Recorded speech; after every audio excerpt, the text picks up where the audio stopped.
Olá, querido aluno do curso CETOM. É com prazer imenso que a gente vem aqui hoje começar essa matéria tão importante nos últimos concursos, uma matéria definidora para a sua aprovação, que é processo civil. Nós teremos aqui 6 encontros. Eu sou o professor Matheus Gueiros e meu intuito é trazer para você os principais pontos que são abordados em concursos públicos das mais variadas bancas. Eu queria também que você compreendesse que esse curso ele vai lhe preparar para fazer provas.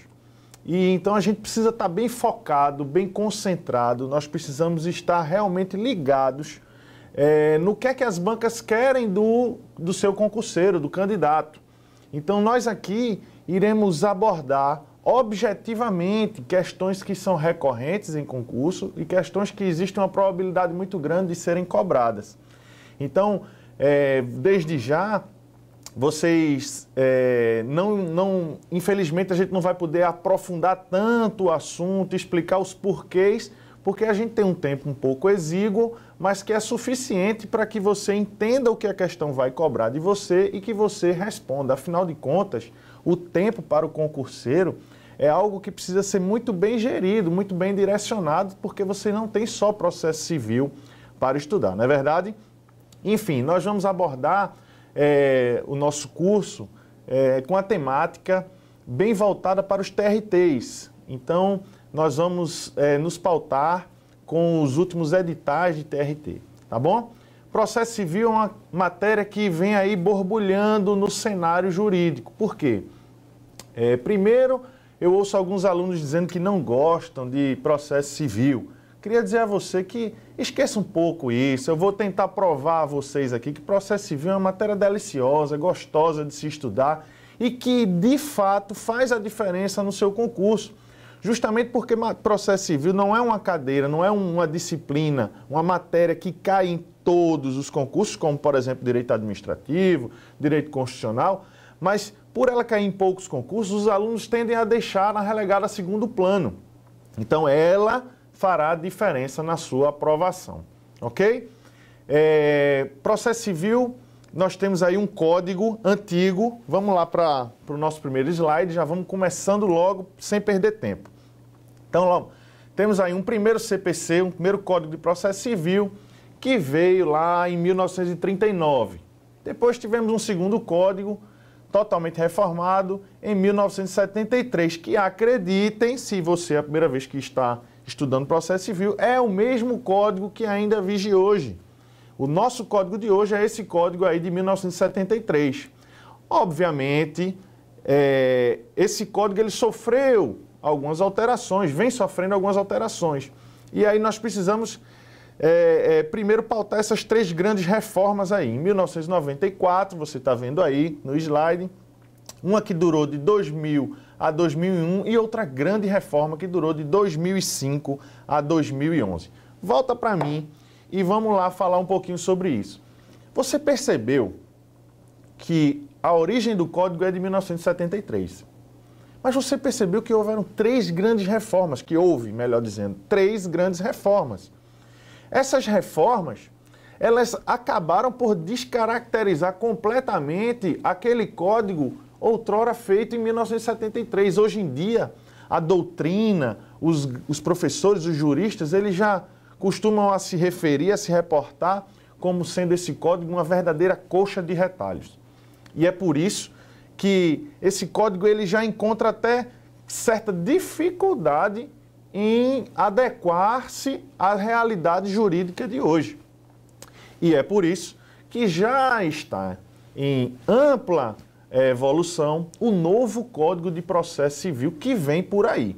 Ele já foi votado em uma das casas, já foi aprovado agora essa semana novamente em outra casa, ele já deve estar voltando aí para as suas últimas correções, só que essa conversa, ela já vem há mais de 3, 4 anos, que vem dizendo, o código vai sair agora, o código vai sair agora, o novo código está chegando, o novo código vem mês que vem, o novo código vem semana que vem, e aí tem gente que parou de estudar o código antigo para esperar o código novo. E aí, quantas oportunidades de concurso já passaram para vocês, não é?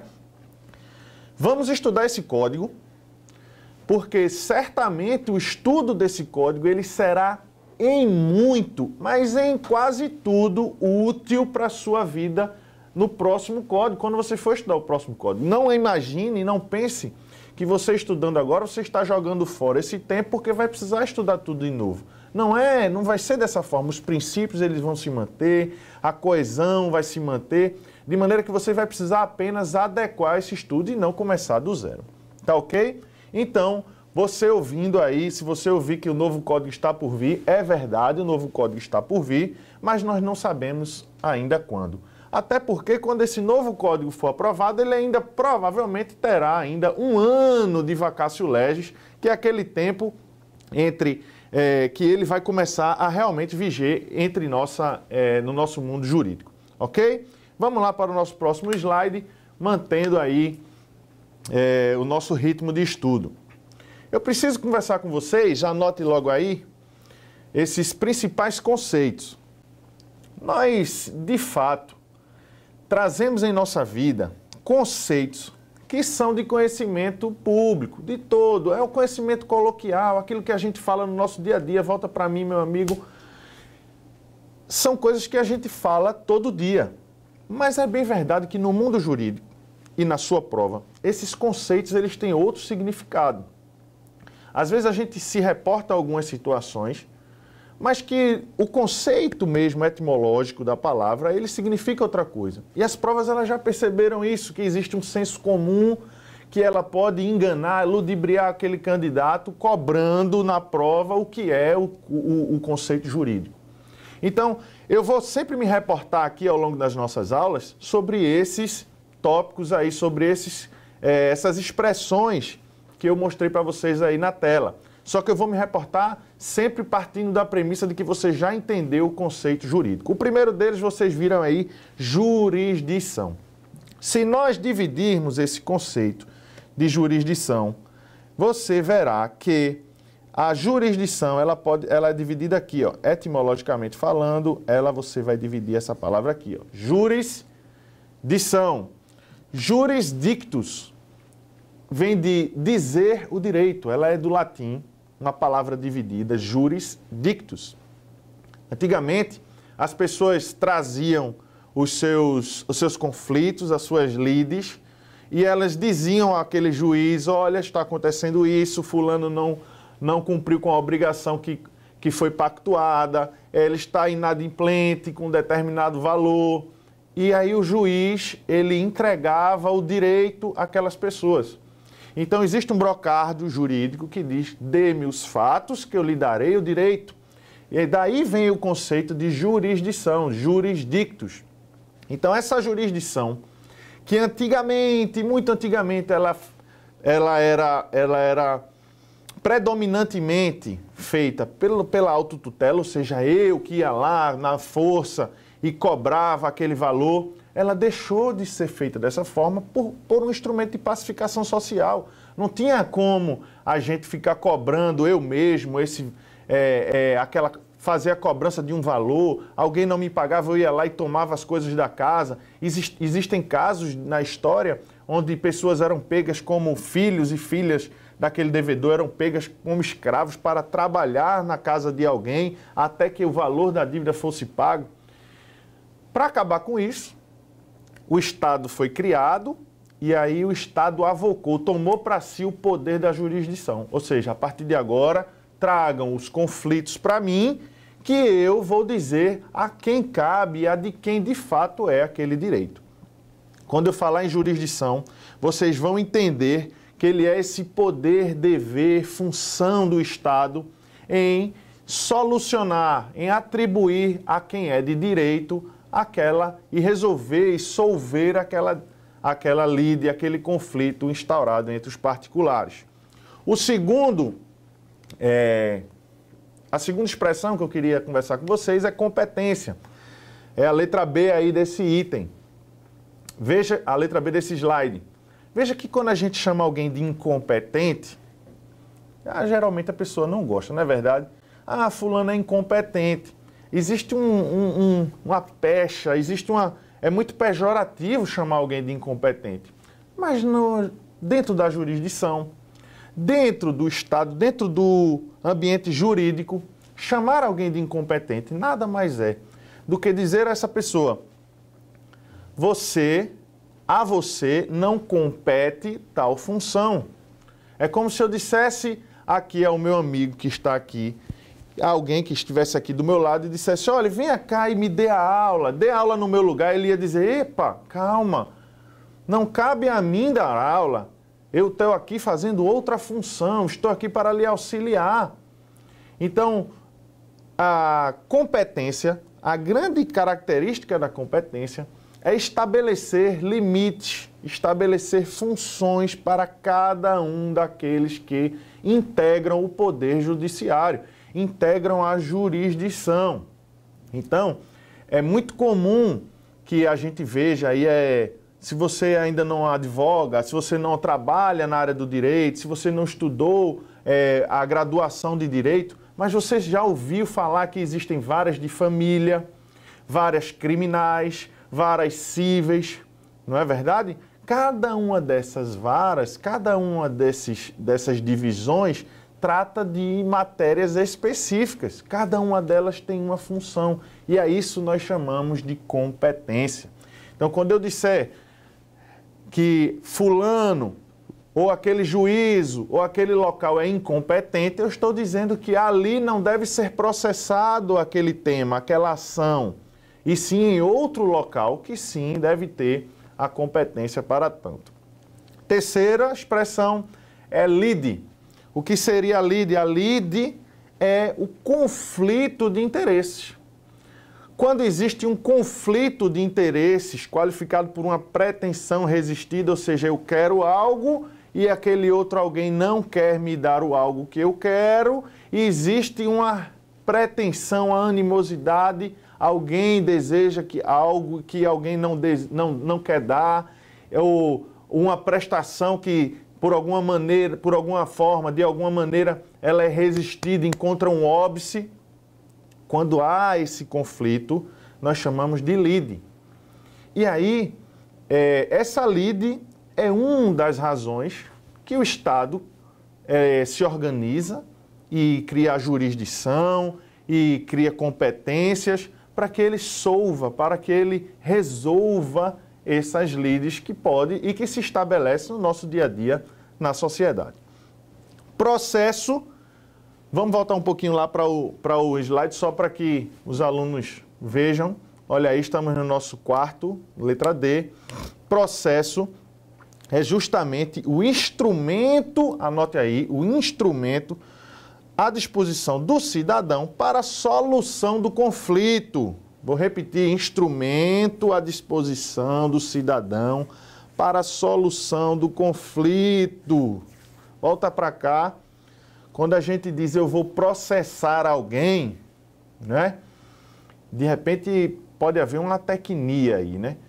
Processar, o processo, na verdade, ele é aquele instrumento onde você junta provas, onde você alega tudo que você quer, onde você traz os seus fundamentos, seu pedido, tudo isso a gente vai ver. Que, diga-se de passagem, pode ser instrumentalizado ou não, porque nós já temos aí até a maioria, né, alguns estados do nosso país, aqui em Recife também, em Pernambuco, na verdade, nós já temos um processo judicial eletrônico. Então, muitas das ações que antigamente elas eram físicas, né, por meio de papel, hoje em dia elas são virtuais. Mas não deixa de ser instrumentalizado, né, já que você pode ir ali e consultar aquele processo. Então, o processo é justamente esse instrumento, esse meio ao qual o cidadão, a pessoa, se utilizará para provocar a jurisdição e para regular e para manter-se ao longo de um processo. É por isso que nós estudamos o Código de Processo Civil. No Código de Processo Civil, nós temos ali as regras do jogo, nós temos ali todo o procedimento, também chamado de instrumento procedimental, nós temos aí os procedimentos que aquele processo vai trilhar. Temos aí o procedimento como última expressão, como último conceito que a gente deve abordar aqui na parte dos conceitos iniciais. Procedimento, que é a sequência de atos. Ora, eu tenho um processo ao qual eu desejo me separar da minha esposa. E aqui eu vou logo fazer um adendo, eu não desejo isso, viu? Mas a gente vai precisar dar ao longo do curso alguns exemplos. Então vamos lá. Eu desejo me separar, caso existisse essa possibilidade de eu me separar da minha esposa. Eu tenho uma sequência de atos lá que são inerentes ao procedimento do divórcio, diferente de uma cobrança de uma dívida. Se eu tenho alguém que me deve e eu desejo cobrar esse alguém, será que esse processo ele vai seguir o mesmo procedimento de uma separação, uma cobrança de dívida e uma separação, um divórcio? Será que eles vão seguir o mesmo procedimento? Claro que não.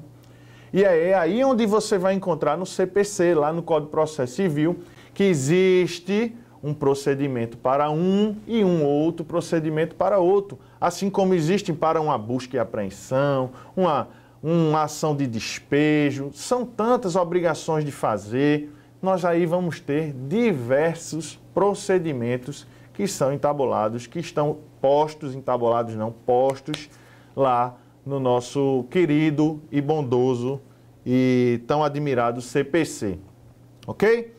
Vamos lá falar no nosso próximo slide. Eu queria conversar com vocês o seguinte, nosso curso, nós vamos, abordados já os temas iniciais, os conceitos iniciais, nós vamos estabelecer ele em uma coisa que a doutrina chama de trilogia estruturante do processo. Nós vamos falar sobre jurisdição, e aí nós já vimos lá o que é que quer dizer o conceito de jurisdição. Nós vamos falar de ação e, enfim, nós vamos falar de processo. São três grandes temas que nós vamos falar. Jurisdição eu pretendo acabar ainda hoje, depois a gente vai falar um pouco de ação e, bem verdade, que a maioria do nosso tempo nós iremos falar sobre o processo, que afinal de contas é a maior parte do nosso tema, tendo em vista que a nossa matéria é processo civil, não é verdade? Então vamos lá, mostra aí na tela o que é qual seria o gráfico, como a gente poderia apresentar essa trilogia estruturante. Veja que aqui nós temos o que nós chamamos de jurisdição,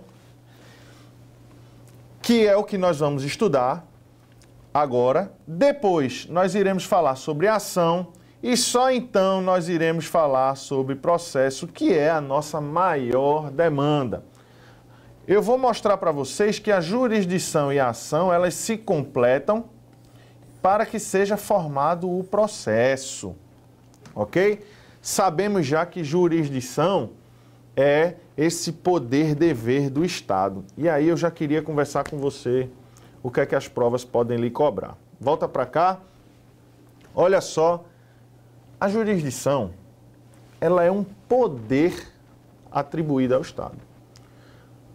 Quando se tem algum conflito, alguma lide que se é levada ao Estado, o Estado ele tem esse poder, e nós vamos ver aqui as características dessa jurisdição, nós vamos ver que ele tem o poder de imprimir a sua vontade, a sua decisão sobre aqueles particulares.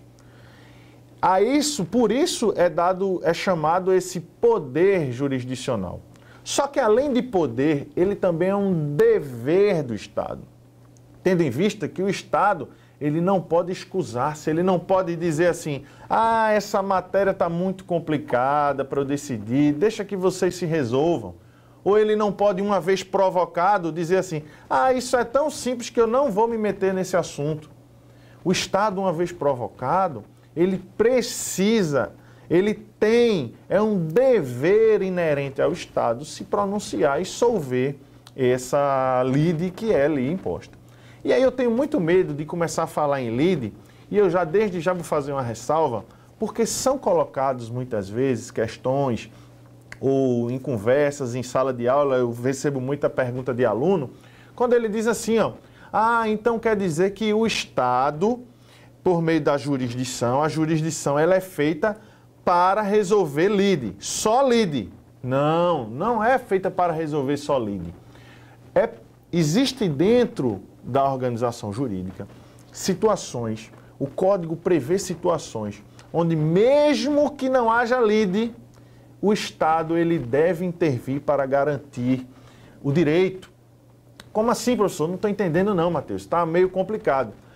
A gente tem uma jurisdição chamada contenciosa, que é essa caracterizada pela lide, mas também nós temos uma jurisdição chamada voluntária, onde as partes nem estão ali brigando, não há nem lide, não há nem conflito, mas elas precisam levar ao judiciário aquele tema. E eu vou te dar um exemplo. Voltando ao tema separação, a qual eu não desejo para mim, imagine que um casal deseja se separar, mas eles têm um filho pequeno, de 3, 4, 5, 6 anos, um filho menor de idade. Nós sabemos já que as separações hoje, quando consensuais, elas podem ser feitas diretamente no cartório. O casal vai lá até o cartório e ele se separa, se for consensual. Mas note que a lei fez uma ressalva, ela disse, havendo menores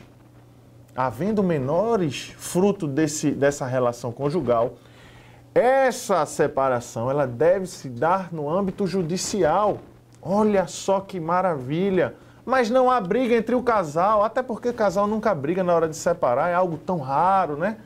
Mas por que eu tenho que ir para a justiça? Ah, mas aí a justiça pensou, existe um direito aí do menor, eu quero tutelar esse direito, o Ministério Público, ele vai se pronunciar sobre o bem-estar desse menor, se todos os direitos desse menor estão sendo resguardados, com quem vai ficar esse menor, como é que vai ficar regularizada essa guarda, como é que fica a questão patrimonial, esse menor vai ter direito à pensão, quanto vai ser, olha só quanta coisa ficou aí pendente para a justiça, não é? Então, mesmo que o casal acerte, ou seja, eles acordem entre si, o judiciário ele vai homologar ou não, mas ele vai precisar passar esse acordo vai precisar passar pela chancela do judiciário. Então, sabendo que jurisdição ela é um gênero ao qual comporta as espécies de jurisdição voluntária, aquela que é onde não há lide, mas existem direitos muito importantes decididos anteriormente para que eles sejam chancelados na justiça. A gente vai ver exatamente quais são esses direitos posteriormente, e a jurisdição contenciosa, que é aquela que a gente mais conhece. Então, temos aí, olha, já alguns assuntos já abordados para vocês. Vamos continuar falando um pouquinho de jurisdição. No próximo slide, nós temos aí aquilo que a gente acabou de falar. Veja aí, comece a anotar, desligue aí, você deve estar querendo abrir já a janela do Facebook para conversar, né? Olha, diga a seu amigo que lhe chamou inbox, volta para cá. Deixa eu dar uma dica a você.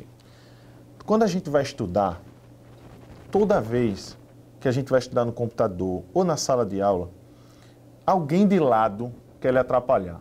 É assim, eu sei que é assim, são seus melhores amigos, não é verdade?